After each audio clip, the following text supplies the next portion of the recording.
میں فلسطین کی وادی پہ کھڑا تھا، دور تا حد نظر انسانی تھا۔ سلیمان علیہ السلام کا مقام ہم تلاش کر رہے تھے، نظر ہی نہیں آ رہا تھا، بس ایک چھوٹی سی سڑک تھی،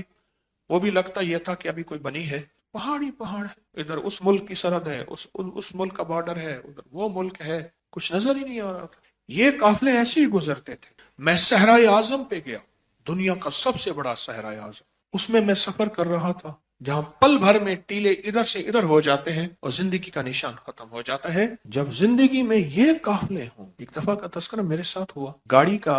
پیٹرول بھی ختم ہو گیا،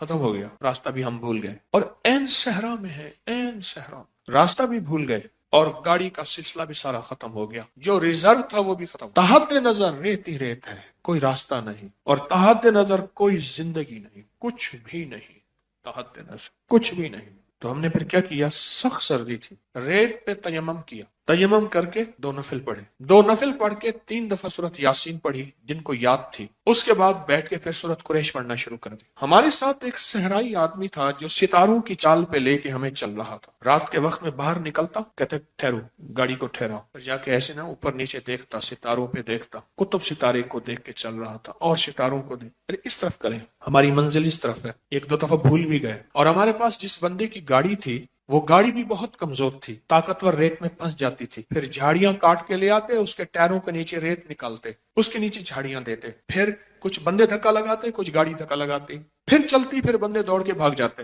رات ایسی گزری ساری، منزل پہ پہنچے نہیں، سب کچھ ختم ہو گیا۔ اب اگلی منزل کیا ہے؟ اچھا، جو بندہ چلا رہا تھا وہ پرانا شکاری تھا، پھر اس نے اپنے واقعے سنانے شروع کیے۔ ہم تو شکار پہ نہیں نکلے تھے، ہمارا روحانی سفر تھا، وہ اس نے واقعے سنانے شروع کیے، کہنے لگے فلاں علاقے کا ایک MNA ہے، وہ شکار پہ آیا، ہرن کے شکار پہ، گاڑی دوڑا دی، پیچھے بھگا دی، بڑی گاڑی تھی اس کی، 3 4 ہزار CC بڑی گاڑی تھی، لینڈ کروزر، گاڑی کا سب کچھ ختم ہو گیا، پیٹرول ختم ہو گیا، پھر گاڑیاں اکٹھی تھیں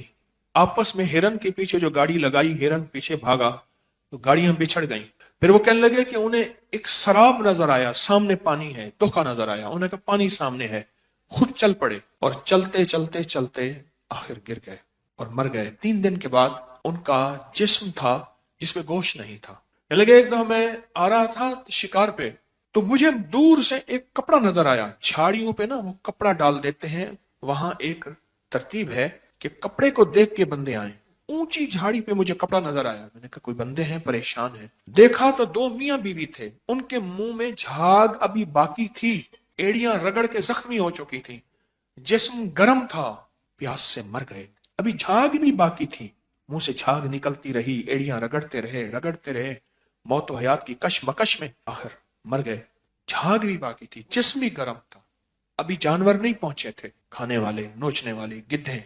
اور جانور۔ تو اس نے یہ ہمیں واقع سنانے شروع کر دی، اب یہ واقع سنائے اور ہراساں اور خوف پیدا ہو۔ میں نے ان سے عرض کیا سورۃ قریش ہمارے ساتھ، جو سورۃ قریش پڑھنے کا وہ وقت آیا نا، اضطرار کا وقت، بے چینی کا وقت، جب کچھ نظر نہیں آ رہا، بندے کو نا کھڑا کر دیا جائے کنویں پہ، کنواں ہو نیچے اندھا، ٹھیک، اور اس سے کہا جائے کہ سورۃ قریش تجھے بچائے گی، بول کیسے پڑھتا ہے، تو بول کیسے پڑھے گا؟ ہم تو دعائیں پڑھتے ہیں، مانگتے کہاں ہیں؟ ہم دعائیں پڑھتے ہیں، مانگتے کہاں ہیں؟ میں پھر عرض کر رہا ہوں، ہم دعائیں پڑھتے ہیں، مانگتے کہاں ہیں؟ کہاں مانگتے ہیں؟ ہم تو مانگتے نہیں ہیں۔ وہ سورۃ قریش پھر میں نے کیسے پڑھی ہوگی، اور میرے ساتھ جو قافلے کے لوگ تھے کیسے پڑھی ہوگی؟ سوچیں، سورۃ قریش نفل پڑھے، اور نفل بھی اس سے پوچھے قبلہ کس طرف ہوگا، اس صحرائی سے پوچھا قبلہ کس طرف ہوگا، تو اس نے ستاروں کو ایسے دیکھ کے ایسے کہا کہ قبلہ تو اس طرف ہوگا، اس طرف منہ کر کے ہم نے نفل پڑھے، اور نفل پڑھنے کے بعد اب سورۃ قریش پہ لگ گئے، 3 دفعہ سورۃ یاسین پڑھی جن کو آتی تھی یاد، میں نے بھی پڑھی، اور اس پر سورۃ قریش پڑھنے میں لگ گئے۔ اب ہر طرف بے کسی ہے، وہ صحرائی کہنے لگا کوئی راستہ نہیں ہے، گاڑی سامنے ہے، اس میں کچھ بھی نہیں، پانی بھی ختم ہو گیا پینے کے لیے، گاڑی کا پانی بھی ختم ہوا، ہمارا گاڑی کا پیٹرول بھی ختم، ہمارا پانی بھی ختم، ڈیزل گاڑی تھی، وہ سب کچھ ختم ہو گیا۔ پڑھتے نا تھوڑی دیر کے بعد وہ جو بدو تھا، جسے ہم صحرائی کہتے ہیں، عرب میں اس کو بدو کہتے ہیں، وہ جو بدو تھا نا، اس نے دیکھا، اس نے کوئی گاڑی آ رہی ہے، تجھے کوئی وہم ہو گیا ہوگا، کرنا، اس نے نا زمین سے کان لگایا، زمین کے ساتھ کان لگانا، کہ اس طرف سے کوئی گاڑی آ رہی، پھر لگایا، اس کے چہرے پہ نا بشاشت تھی، آثار مجھے آج بھی نہیں بھولتے، اس کے چہرے پہ ایک رونق، پھر کہہ کر گاڑی ہے۔ اچھا، کچھ دیر کے بعد اس کی زوں زوں ہم نے بھی آنا شروع ہو گئی، گاڑی آ گئی،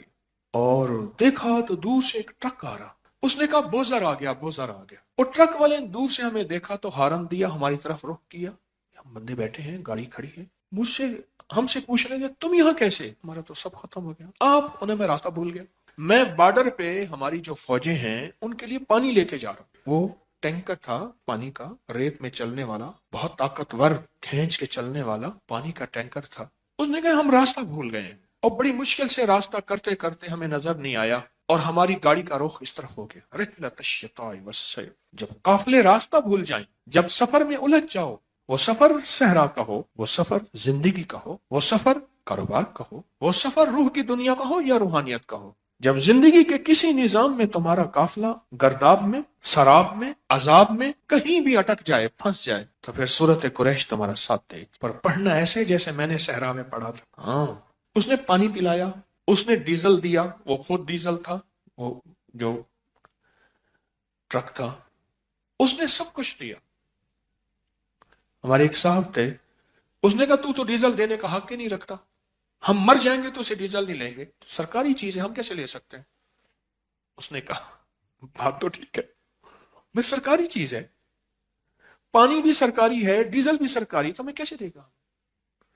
اس نے کہا جی یہ میرے پاس ایک ڈائری ہے، اس نے اٹھائی، اس میں مونوگرام چھپا ہوا تھا سرکاری۔ اس نے کہا جی اگر میں استعمال کرتا ہوں تو یہ ہمیں ہے، میں اس کا خود اپنی جیب سے دوں گا، کہ وعدہ کر۔ اس نے وعدہ کی، جی آپ کو میں اتنا دے رہا ہوں، اتنا پیسہ بنا، اتنا جیب سے دوں گا، میں دوں گا۔ کہاں ہم لیں گے؟ جب اس کی غیبی مدد آتی ہے، جب وہ غیب سے کرنے پہ آتا ہے، اور بندے کی تڑپ، بندے کی طلب، اندر کی بے چینی اور بے کلی اور بے قراری عرشوں سے فیصلے کرواتی ہے، پھر گاڑیاں ایسے بھٹک جاتی ہیں۔ حالانکہ وہ کہتے ہیں میری ساری زندگی صحراؤں میں گزری ہے، میں نے ڈرائیونگ کی ہے، میں شہر سے پانی میٹھا بھر کے لاتا ہوں، اور جتنی ہماری چوکیاں ہیں بارڈر پہ میں ان سے پانی پہنچاتا ہوں، چوکیوں کے پاس برتن ہیں، بڑے بڑے ڈرم ہوتے ہیں، وہاں بھرتا ہوں، وہاں بھرتا ہوں، وہاں بھرتا ہوں۔ میری زندگی کا پہلا واقعہ ہے، وہ دو آدمی تھے، کہنے لگے میری زندگی کا پہلا واقعہ ہے، میں راستہ بھول گیا ہوں۔ کوئی طاقت تھی جس نے مجھے ان کی طرف لوٹایا، کیونکہ ہم رات کے بیٹھے ہوئے تھے، رات ہی ہماری کہانی ختم ہو گئی تھی ہر چیز، اور وہ کل کا چلا ہوا تھا، اور رات ہی اسی وقت میں ہم نے اندازہ لگایا جس وقت میں ہم نے نفل پڑھے اور سورت یاسین پڑھی نفل حاجت کے، اور سورت قریش پڑھنا شروع کی، اسی وقت میں اللہ کے غیبی نظام نے سٹیرنگ اس کا موڑ دیا۔ پوچھا تیرا سٹیرنگ کیسے موڑا؟ کہا تھوڑی سی اونگ آئی تھی مجھے، اس لیے کہہ رہا ہوں نہ اونگا کرو، سٹیرنگ مڑ جاتا ہے۔ جب قافلے چلتے تھے اور وہاں قزاق ہوتے تھے، لٹیرے ہوتے تھے، لوٹنے والے مال کو، چیزوں کو، تو ان قافلوں کی حفاظت کے لیے، کیونکہ قافلوں کو دو چیزوں کا خوف ہوتا تھا، یاد رکھیے، ایک امن کا، ایک بھوک کا۔ وَآمَنَهُمْ خوف، جوئم، وَآمَنَهُمْ، جو کہتے ہیں بھوک کو، فقر کو، فاقہ کو، جو عربی میں۔ ایک بھوک کا خوف ہوتا تھا، راشن ختم نہ ہو جائے، پانی ختم نہ ہو جائے، دانا پانی ختم نہ ہو جائے، ایک یہ خوف، اور ایک امن چاہیے، سوار اور سواری باحفاظت امن سے منزل پہ پہنچ، یہ دو خوف ہوتے تھے۔ اور میرے اللہ پاک نے ساری سورت قریش کو بیان کر کے فرمایا ان دونوں خوفوں سے اگر نکلنا ہے، ان دونوں خوفوں سے اگر نکلنا ہے، یہ سورت قریش ہے۔